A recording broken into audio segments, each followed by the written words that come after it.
Thank you for coming, Ms. Fordyce, and we'll be taping this, and we'll also be sending it out through a Naviance, so everybody in our community will have access to what we present today. Okay, So thank great. you and welcome. Thank you. All right, so we'll get started. Well, I want to thank you for coming today. I'm going to be discussing how to navigate social media and avoid the dangers lurking online. A little bit about my background. I've spent the last 20 years in the legal industry, most of which as a paralegal, doing research and collecting evidence for trials in civil and criminal matters. Over the last quarter, I've spent working as a technologist and managing teams of technologists who collect, preserve, collect, analyze, process, produce, and present evidence in criminal and civil matters.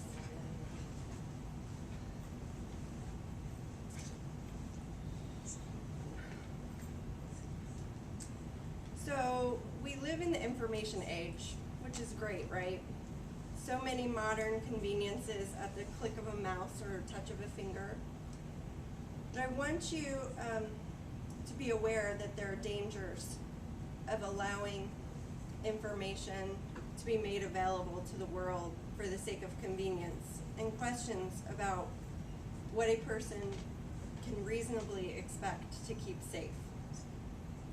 I want you to picture yourself at home. It's a nice day, so you leave the door open. The day grows late and the door is still open. You decide to go to bed and you leave the door wide open. How many of you would do this instead of closing it and locking it up at night? I hope no one. Well, we do this every day with this little device here. It's up to you to close it and keep the information you want to keep safe behind lock and key. Will it be 100% effective? No, there's not even a lock is 100% effective. Some people can still find a way to get through that door, but we need to keep most of the bad actors out. So how many of you use social media? Show of hands, okay. What is the primary tool that you use? Did you say Facebook? Facebook. Yeah. Okay. Are any of your kids on social media? Some of you. Okay. Do you know what they use primarily?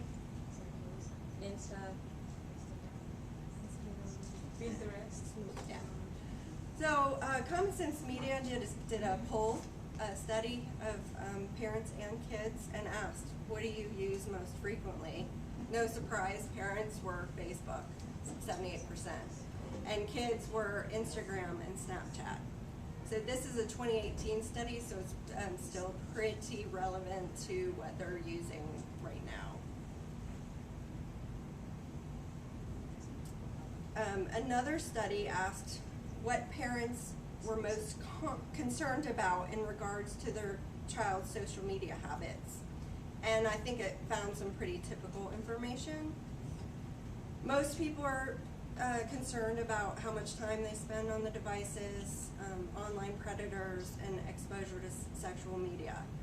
But I found interesting that oversharing personal details online was fourth, but online privacy was much farther down. And I would suggest that both of those items are interrelated. You can't protect your personal details without also being aware of your privacy.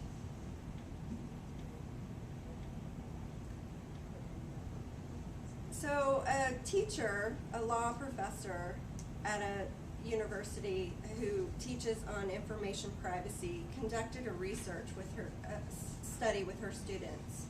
She asked them to try to figure out a stranger's identity using only Google on your phone based on what they say loud enough to overhear and what they might be wearing or have on them, such as a t-shirt or a bag with a logo. They were testing a theory. assume anonymity in public and then reveal various levels of private information given when they believe their environment, given what they believe their environment to be. So, or what tools are available to manage that disclosure. So, one of the students overheard a man's first name, only first name, and typed it in combined with the name of the college on his t-shirt. The student explained to the teacher that even without a last name, he was able to find the stranger's college major, minor, and year of graduation. It helped that in one of the photos, he was wearing the same shirt he had been wearing that day on the train. If someone truly wants privacy in this day, you have to achieve it intentionally. You have to work for privacy. Most of our privacy is simply protected by social norms, what other people think is the right thing to do, rather than legal mandates. So, what else do we reveal about ourselves online? When sharing pictures through apps like Instagram and Snapchat with friends, there are ways for your children to be exposed to unwanted photos with explicit sexual content on them, and ways for the applications to be used for online harassment and bullying or worse. I liken these sites to a gateway drug. Right now they seem harmless, but they can expose your kids to so many more dangerous interactions if you're not careful. Pedophiles and cybercriminals also target these sites because they know that is where young people hang out. Hackers apply their skills to expose private content to others. The last item here talks about the various ways that we expose our data. With Snapchat, kids think they have a virtual freedom because the images disappear. But they do not necessarily go away forever. People can take screenshots of those images and share them with others you didn't intend to view those images. Or they can be hacked and sold on the dark web.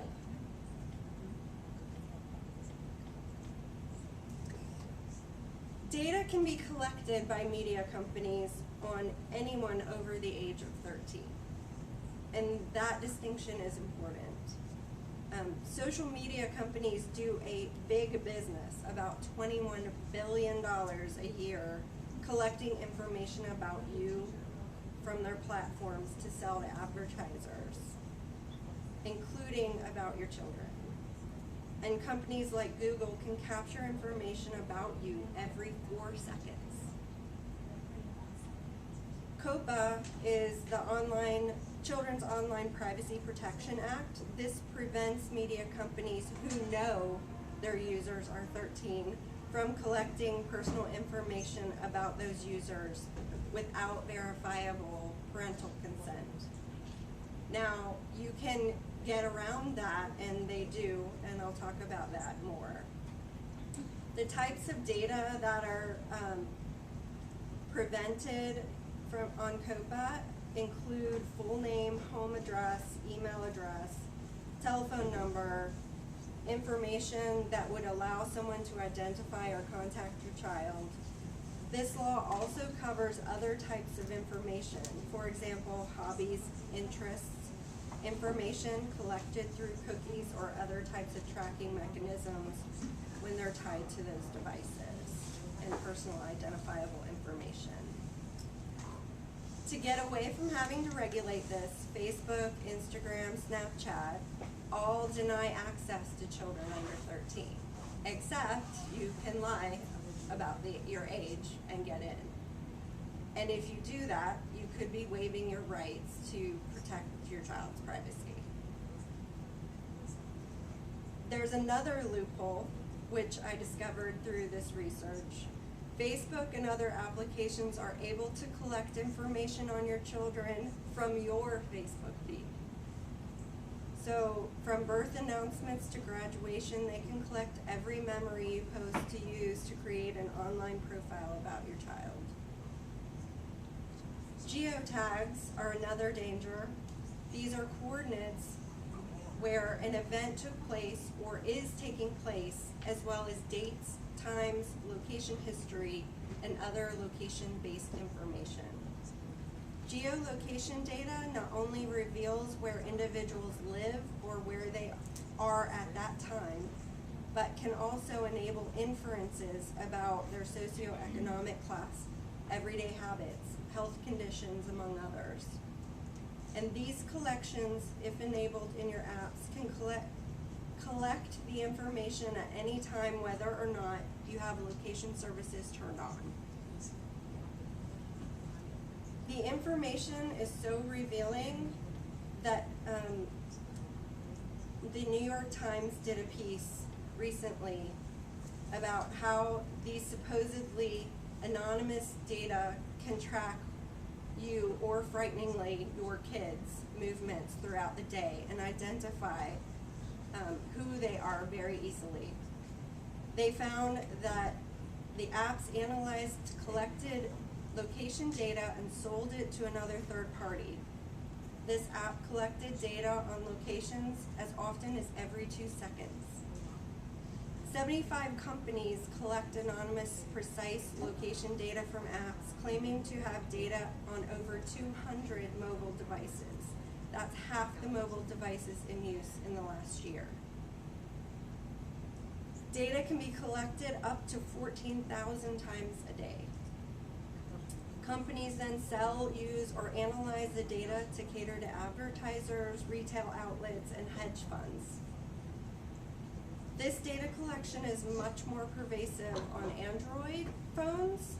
About 1,200 apps collect this type of information compared to Apple iOS, which is about 200. In this example, the location data was collected on what appears to be a middle schooler in New York. It tracks his movements throughout the day, arriving at school around 7:30, entering the schoolyard, where he hung out in the schoolyard until about 8 a.m. He enters the school where he stays until about 3. More than 40 other devices appear at the same school and can be traced to nearby homes. So how is this information used? It can be used by people to review your background. Schools review it to determine eligibility. There is some good news on that front. The number of schools doing online review of social media during admissions process has gone down. Only about 29% now say they check social media. 20% said their schools have rules about it, and 2/3 of those say they have rules against using it.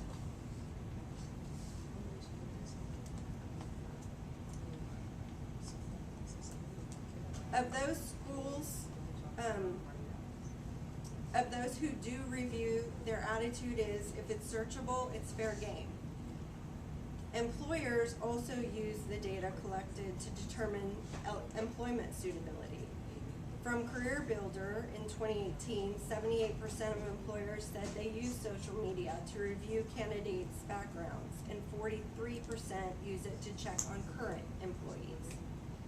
34% found inappropriate content that caused them to discipline or fire an employee. These kinds of things include provocative or inappropriate photographs or videos, information about drinking or using drugs, discriminatory comments related to race, gender, religion, criminal behavior. They lied about their qualifications. They had poor communication skills, and that's very subjective. Badmouth their previous company or fellow employees. Their screen name was unprofessional. shared confidential information from previous employers, or lied about an absence, or posted too frequently. People you meet can use this for personal details about you. The epidemic of identity theft indicates technology abuse is one of the fastest growing areas of crime, and those same techniques are easily applied to specific targeted victims. Within the past 12 months, 9.3 million Americans were victims of identity theft.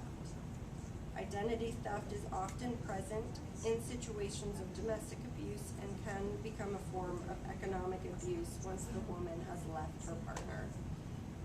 This also impacts your children. Their identities can be stolen as well. More than 1 million women and 370,000 men are cyberstalked annually in the United States. An astonishing 1 in 12 women and 1 in 45 men will be stalked in their lifetimes. The average duration of stalking is nearly 2 years, and even longer if stalking involves intimate partners. And quite honestly, it is easy to track someone online these days because of the applications that collect your information and share it with users. If you Google your name, you can simply find your home address, your relatives, how old you are, etc. Easily available to anyone. You have to really work to get it out of the internet. National figures show cyberstalking tends to be females during the college ages of 18 to 29. But women are not the only targets. Men can be stalked too. Online harassment is also a common occurrence online. Pew Research found that 40% of internet users have been harassed online. Young adults are the most likely group to be harassed, and half of those harassed don't know who's behind it. Most occurrences happen on social media.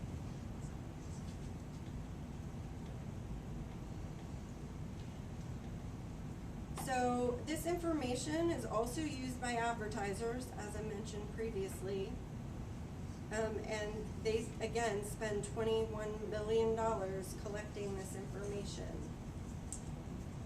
And tech companies have called children under 13 the largest untapped market and are now working to collect information about your kids.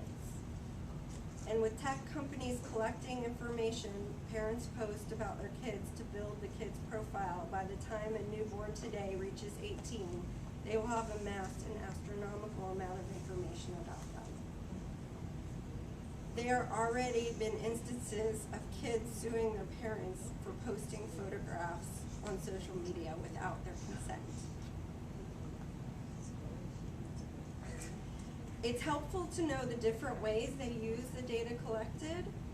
The first type is contextual-based advertising. This is just taking information you search and displaying similar ads to what you are searching. Even anonymous browsers use this because they sell advertising too, even when they don't store your data. The more insidious type of advertising is behavioral based. This collects every data point about you to come up with assumptions about you, such as your political affiliations, your clothing choices, whether you're pregnant, had a death in the family recently, anything you can imagine. What's worse, the companies collecting this information are basically self-regulated. They do not,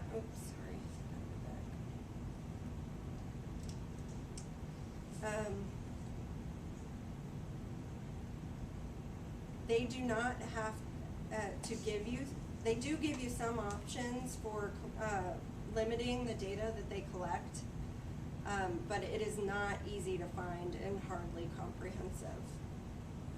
And there's virtually no limit to what data they can collect and what they can do with that information.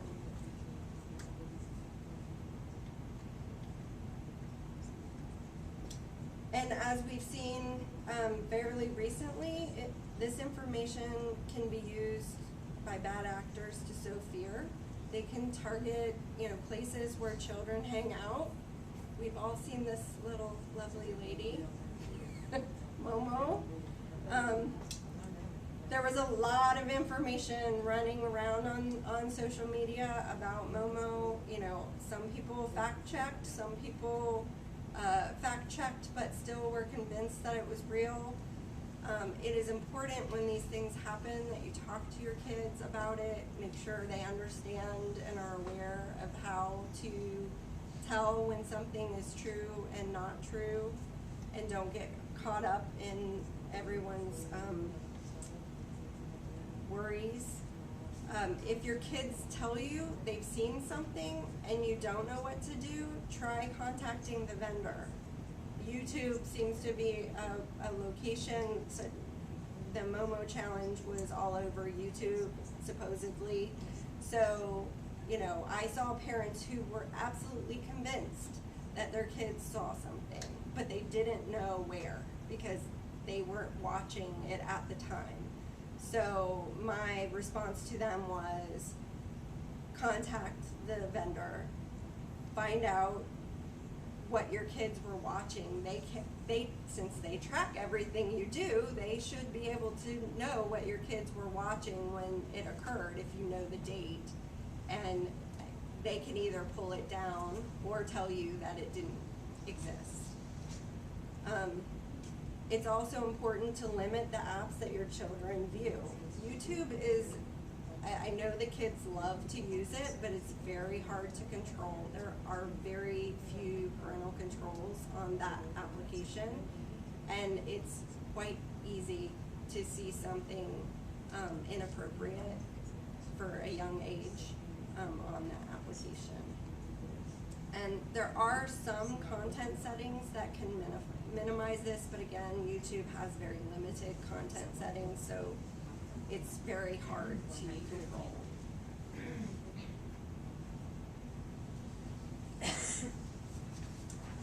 So, what can we do to protect this information? The single most effective thing we can do is talk to our kids. About 30% of middle schoolers believe that parents are the best source of good internet habits. But if you don't talk to your kids regularly about this, someone else will do it, and you may not like the results. Or worse yet, they could learn the hard way. Teach your kids this life lesson. Do not post anything over the internet you would not want the world to see. Another option is creating a technology contract. There are plenty of samples of these online. And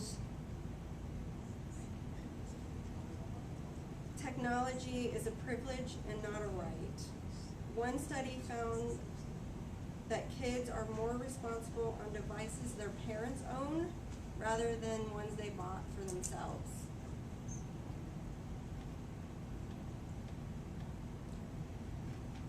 Another thing that you should get into the habit of doing is I know it's a pain because they're long and wordy, but read the user agreements. You can find out what information they sell, what data they have access to, so you understand what you're saying yes to.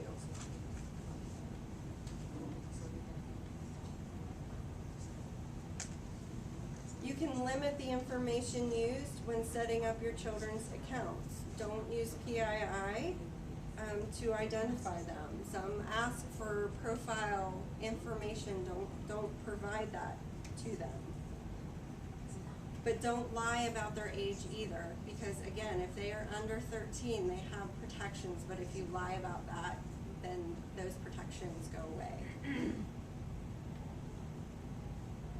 You can monitor the time they spend on their activities online. There's tools that exist to help. I'll talk about that in a minute. If you don't have time to do your own monitoring, or you don't want to be too intrusive about your child's privacy, there are apps that can do it for you.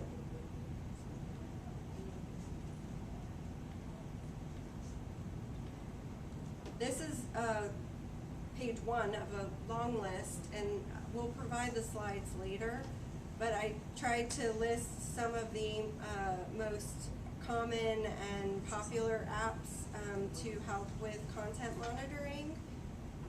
Bark, I actually found very interesting because they utilize the expertise of law enforcement and psychologists to come up with algorithms that can monitor the social media accounts. So when something disturbing, like an issue of depression or an issue of inappropriate content or any of that comes up, the parents get alerted through an email, and they can find out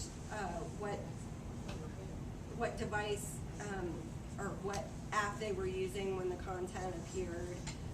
You can also, it provides you expert advice about if there's a specific issue, like there's a suicide attempt or something of that nature, or suicide concerns. There's expert advice on what to do for the parents. So, and the other part that's nice is if you want to strike that balance of, you know, acknowledging your kids have privacy, but keeping them safe. They don't give you access to everything they post, only the most concerning things. Norton, Custodio, WebWatcher, ESET, these are all other applications. Custodio is actually in multiple languages, so if you have a family that are Spanish speakers, that is an option. A lot of them are English only based, and there are some limitations. Apparently Snapchat and things like Musical.ly, which is now TikTok, can't be monitored on iOS devices. So unfortunately there are limits to what it can access. Here's another group of items, and again, I'll give Leslie the slide deck so you can peruse this on your own time. But a lot of these applications contain limits for how much, you can set the limits for how much time your kids spend and turn it off when you want. They do a thing called geofencing, which is you can set the parameters for where your kids can go without getting you alerted that they're not where they're supposed to be. So that's an interesting application. Some have panic buttons. One of them, Family Time, has a speed alert that notifies you when your teen driver speeds. So it's a lot of interesting information. Circle is one I know seems to be popular. It's created by Disney, and it's an actual device. So it's like an Alexa. Looks like kind of like an Alexa, but it's a content monitor. So you set it up with your Wi-Fi, and it helps control certain settings. Although others have complained that there are a lot of Disney ads on that, no surprise. Other ways you can use parental control. Your cell phone has controls. Internet providers have controls. Some are free, some require money. Wireless routers have parental controls. If you buy your own wireless router, you can set up the parental controls on that. And many device operating systems have parental control. iOS 12 has something called Screen Time that lets you set up limits on the time that your kids spend on the devices. Another important thing is to set and review your privacy settings often. These change periodically. You'll see posts from Facebook saying, oh, we improved your privacy settings. I would recommend when you see those just to go in and check them again, because it could have changed something that you had thought you set. And all of this information is buried deep in the applications under settings. There's location settings. You can set what kinds of ads you want to see on your Facebook feed. You can limit the information that they collect supposedly, and most importantly, you can set the privacy settings for who gets to view your posts, your replies, your photographs, etc. Most of the privacy settings that you want to be aware of are usually listed as privacy. They're on some of the websites, they're way down in the bottom footer, and it'll say something like privacy setting or privacy. If you go through all of the information, it talks about what cookies they collect, why they collect them, etc. There's also links to opt out to have your information collected. So you can choose not to have the advertisers collect information about you. But the hard part is you have to do it for every single place you go, or every. So if you Googled yourself today,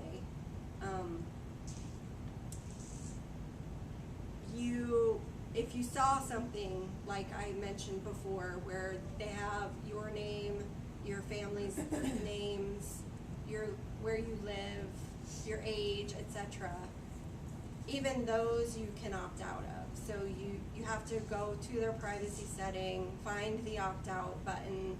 Sometimes they don't have opt-out buttons, and you have to make a copy of the link, email it to their support center, and ask them to opt you out. But you can do that. It is painful. I just did it recently, and it's painful. So there are more extreme options, which is delete all of your accounts. I have a friend who deletes her Facebook account and then starts a new one, so she starts fresh. And I don't know if that works, to be honest, but it's an option.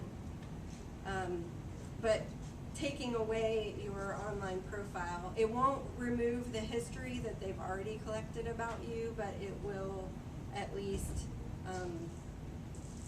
stop it from being collected in the future. You can remove yourself from data broker sites, like the places that collect your information. All they're doing is scraping all the information off of various other apps and websites that you access to collect it and put it in one place. So you can opt out of that. And I don't know, it's kind of hard to read, but there is a networkadvertising.org, which you can go to and opt out of a whole bunch of categories of information they can collect about you. So that is another option available. You can shut down your email accounts, but I don't know how many of you really can do that and live. And you can also set up virtual private networks, which help encrypt the information going outside, so you can keep your information more private. Removing images online, there are ways to do this. This is not easy though. Oops. Go back. Google shows a lot of images, but they don't actually own the images, so you have to go to a whole bunch of websites if you want to pull down content that got exposed publicly. Google does provide good resources for how to do this if the image is found on other sites, and I've screenshotted the information that they provide online.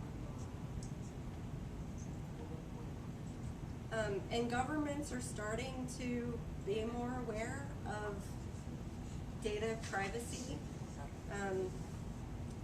The content applications view your data as theirs because you're using their system. It's collected and on their computers. They own it now.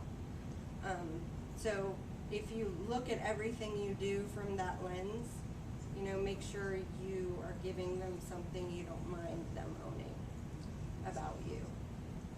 The EU actually released the General Data Protection Regulation in 2018, which provides a framework of basic privacy protections for consumers. But, and this is global, so anyone who conducts business in the EU has to comply. This has caused a lot of states now to try to come up with their own regulations, because the federal government hasn't thus far. California recently passed CCPA, which is also a data privacy protection law, which goes into effect next year. It's similar, but a little bit less rigorous than the GDPR.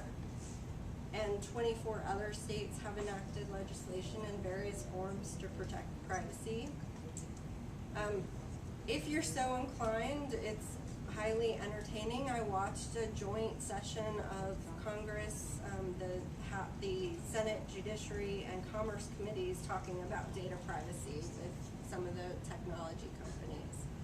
It was very fascinating, but they're actually looking at this issue now because they realize that with GDPR and the states coming out with their own privacy policies that are all different, there needs to be some cohesion that finds the balance between making sure we don't suppress innovation and we still protect people's private information.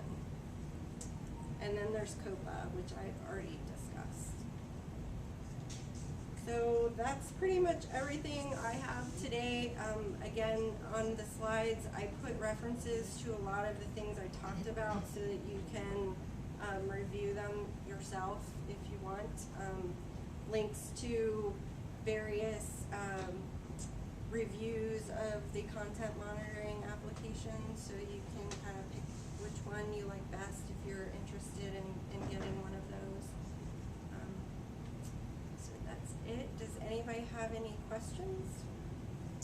Those 10 sites that you listed, were they in order of like your preference, or were they just like So I found a review that listed those were the top 10 that they recommended, but they change all the time. Like Circle, there's another one called Cujo, which is also starting to become more popular, but it didn't make this list. So it just depends on, if you type in content monitoring in Google, you can find a whole bunch of content monitoring reviews. You can find a whole bunch of articles about different types of content monitoring applications and devices. Did you come across any companies that will clean your profile online?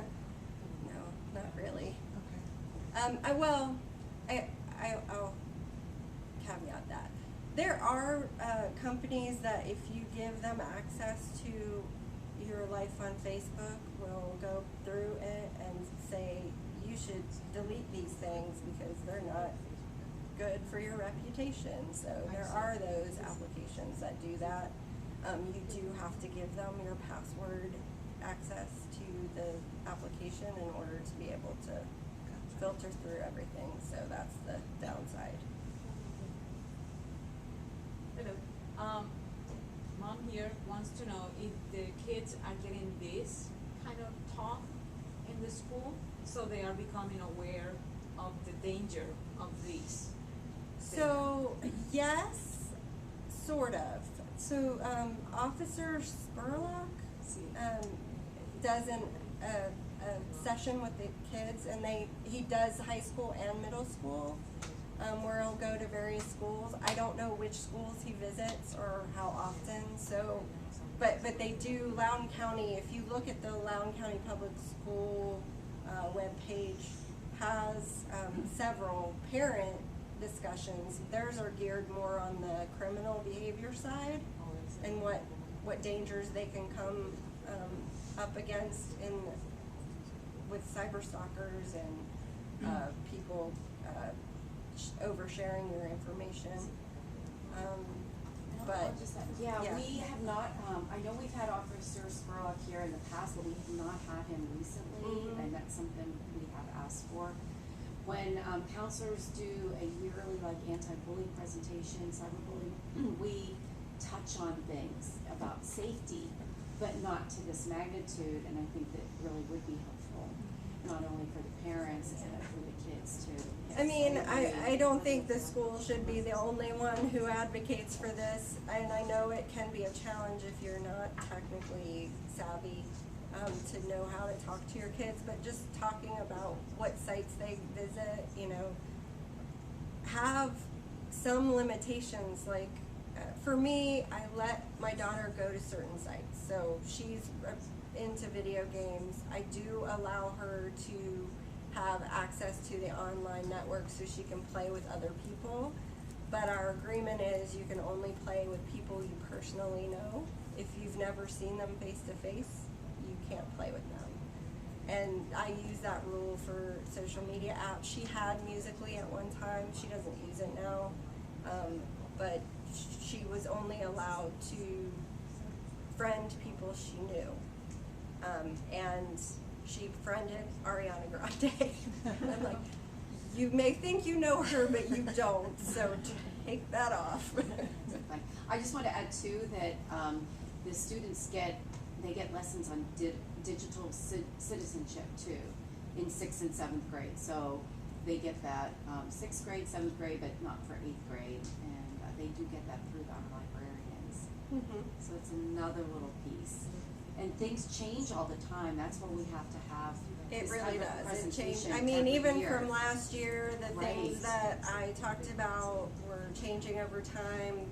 The apps they visit have mostly stayed the same. I mean, Snapchat and Instagram, the selfie picture taking devices are the hot commodity for our age group. But This might be irrelevant, but I don't know the password for my kid's phone. Am I crazy or should I know? I would get the password. I don't go on her phone. Right. Unless she knows I'm going on her phone, but I know what her passwords are. So I tell her, I trust you, but I know I can go in at any time, so Okay. just be aware of that. And Yeah, it kind of depends on your kid, really. Yeah, I mean- And are they sneaky? Not You really, might but want I- to check it more frequently. yeah, I don't have a because sneaky once kid, I- so. He's cracked his screen, so I went to go fix it, and the guy was like, "What's the password?" I don't know. It's like, "Are you crazy?" I'm like, "Your kid's Well, password?" and the other thing is, my daughter has a Mac and an iPhone, but they're both linked to my Apple account. So she doesn't have her own Apple account. Right. Yeah. None of my. And I get alerts if she tries to log in somewhere else or whatever, so I can have access to that. I would just like to add too, just as a counselor and what we see, I would really suggest parents continually look at their messaging and stuff, because things are out there and there are things of concern, no matter who the kids are. And it may not be It's your just- kid, it may be a Right. friend of theirs that. It's just important to let, that they know that you are gonna be monitoring, and then you don't do it, you do it randomly, because if they know you're getting ready to check, they'll delete everything. So you do need to do it randomly, but there are things that could be of concern that you would never know unless you have just gone on there randomly. Just for their protection, Mhm. you know, just for their Yeah, protection. my daughter does not have Snapchat or Instagram because of the 13-year age limit. I have not signed her up. She gave me the "all my friends have it" speech, but I just said no, and here's why I'm saying no. And we can reevaluate when you get a little older, but for now, it's no. Yeah. None of my kids have it, except for Angel was ninth grade, but. Again, as a counselor, Instagram is just rampant in the middle school. Most of the kids, that's their favorite choice of media mode.